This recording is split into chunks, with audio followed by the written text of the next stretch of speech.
Hello everyone, my name is Del Beatty and I'm the Assistant Vice President for Student Affairs and Dean of Students here at Dixie State University. I've been asked to take just a few minutes with you, first of all to welcome you to our campus and to help you as you transition into being some of our newest amazing faculty. I want to share with you today a couple of points about academic freedom and intellectual property, and hopefully provide for you some tidbits of information that will help you to succeed as new members of our campus community. It's really interesting because a lot of what I have researched and I'm going to be able to share with you today comes from the AAUP, or the American Association of University Professors, and for the past 100 years their documents and reports have sort of governed the way that we function in this realm within higher education. The AAUP was actually founded in 1915, and since that time has been sort of the primary source for documents and basic principles regarding students and faculty rights. At the end of the presentation today, I hope that you'll check out the reference page and look at some of the information that I've provided for you, where you can go in more in depth to find out additional information. Carrie Nelson, who's the president of the AAUP and who's also a professor of English at the University of Illinois, Urbana-Champaign, recently published a book, and a lot of the information there I found very, very helpful. And so today I'm going to share with you some of the do's and don'ts. I've compiled a list of about 12 do's and 12 don'ts regarding academic freedom that we'll use as the basis of our foundation to begin. Now, I need you to understand that over the decades, there have been a lot of books and essays and policies that have been written about this concept of academic freedom in higher education. And educators have learned how it is best for them to apply it, both in their pedagogy and their technology and cultural and political uses, and the realities that exist in the classroom as they implement and share knowledge. These points are very interesting and applicable to not only faculty members, administrators, trustees, and students, but also to their parents, to politicians, community members, and others who interact with the university. So it's important for us to understand that sometimes academic freedom is invoked in situations where it doesn't actually apply, but many, both within and without higher education, are sometimes not well versed in its protection and what it provides.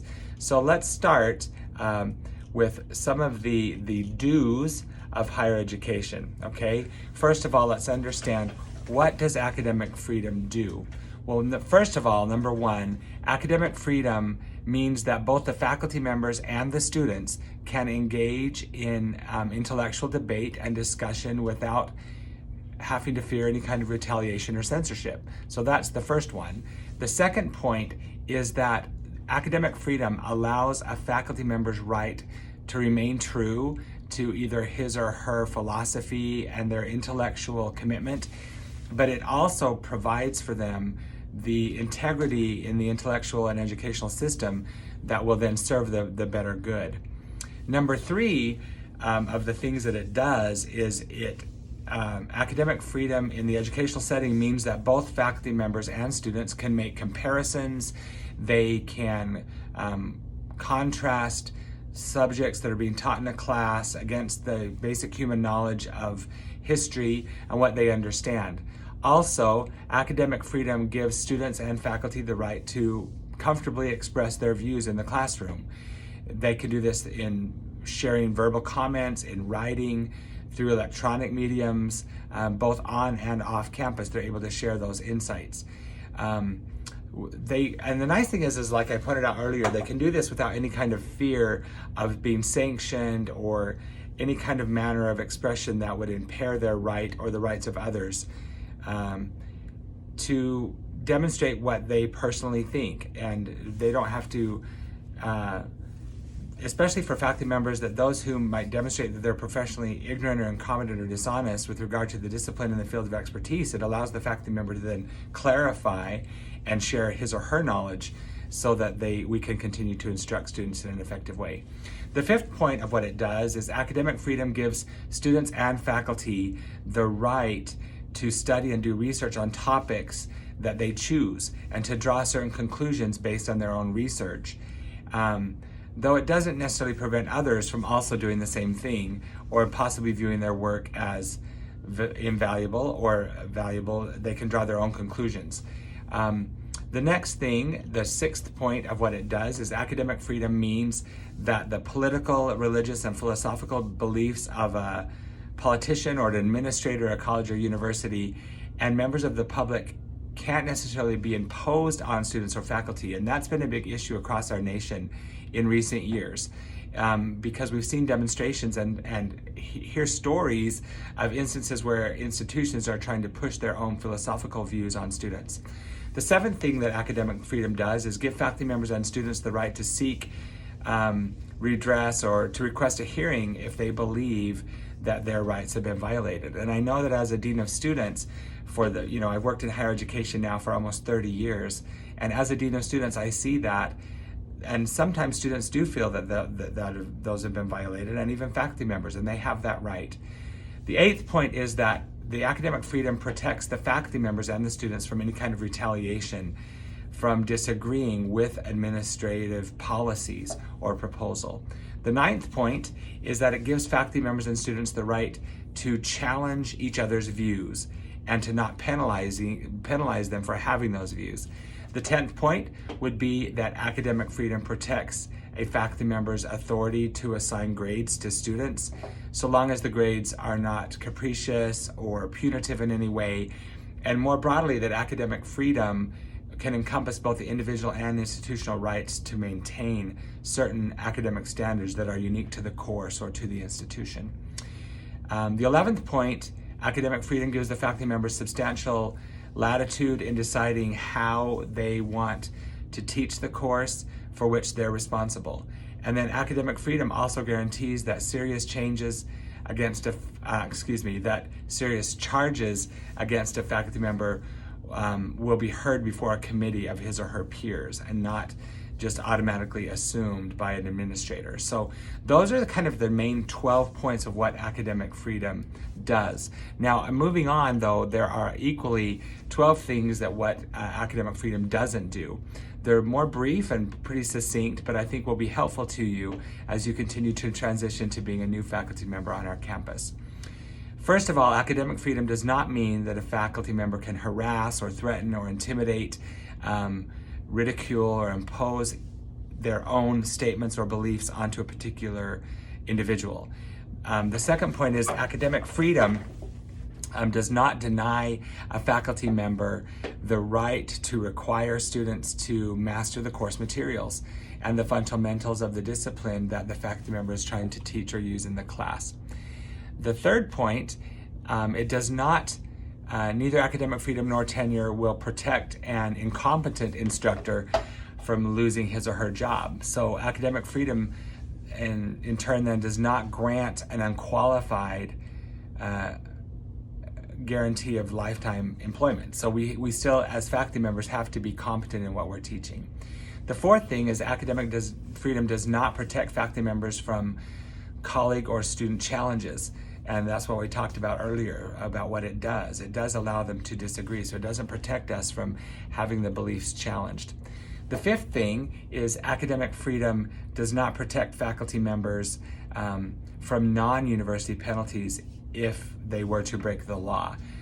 Academic freedom does not protect them in those instances.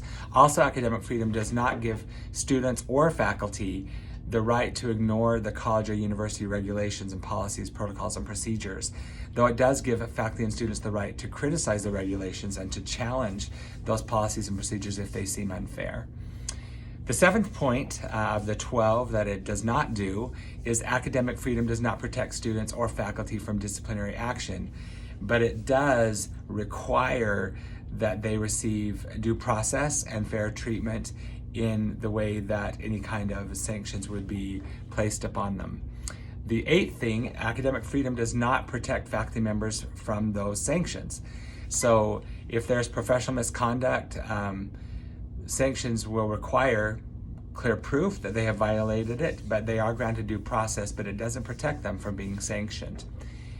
Academic freedom, the ninth point, or tenure for that matter, does not protect a faculty member from various sanctions, from denial of merit, issues to denial of sabbatical requests or the loss of desirable teaching assignments, for poor performance, even though maybe many of those sanctions would be regulated by local agreements.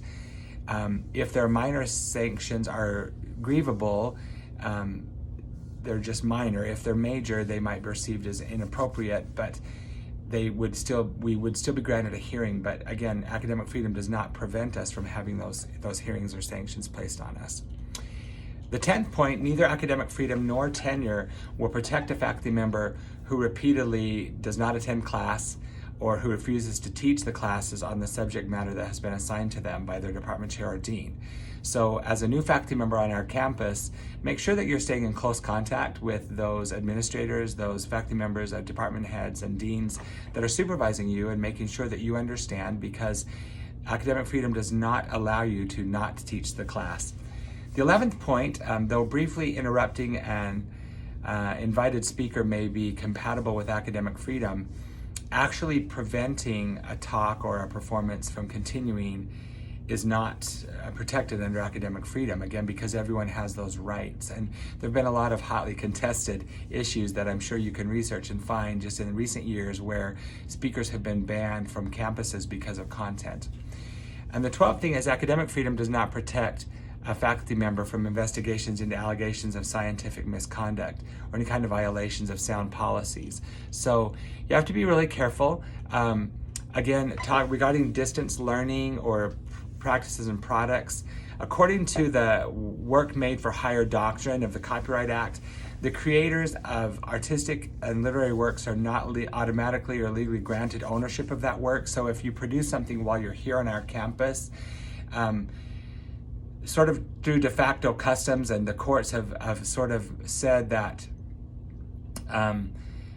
they've indicated that academics can enjoy sort of a teacher exception, but you need to really stay close to the administrators over you regarding content that you create while you're employed by us and being paid for the work you do at our institution, to make sure that it is meeting the needs of what is required, but it doesn't automatically become your property if it is produced as part of the work of your employment here at the university. Intellectual properties are products of the human intellect, but when produced under the auspice of higher education, they may or may not be viewed as property of the institution. So if you have questions, reach out to our general counsel office or to one of your administrators. But again, my name is Del Beatty. I hope this information has been helpful to you. Please check the reference pages below for additional information. And again, welcome to our campus. We're happy you're here.